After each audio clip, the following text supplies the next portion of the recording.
যারা পথস লাভার আছেন তারা চাইলেই ঘরের একটি কোণে যেখানে পর্যাপ্ত পরিমাণে আলো বাতাস আসে এবং বারান্দা বাগানে এরকম একটা পথস টাওয়ার, এটা এনজয় পথস টাওয়ার বানিয়ে নিতে পারেন।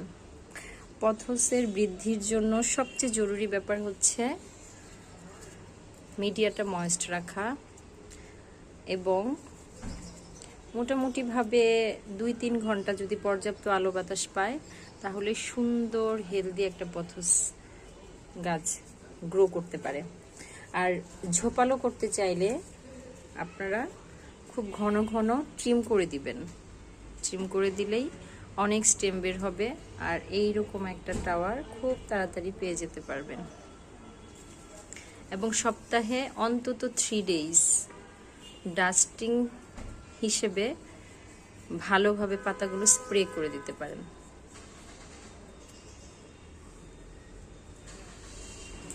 সবুজ চোখ ও মনকে সতেজ রাখে।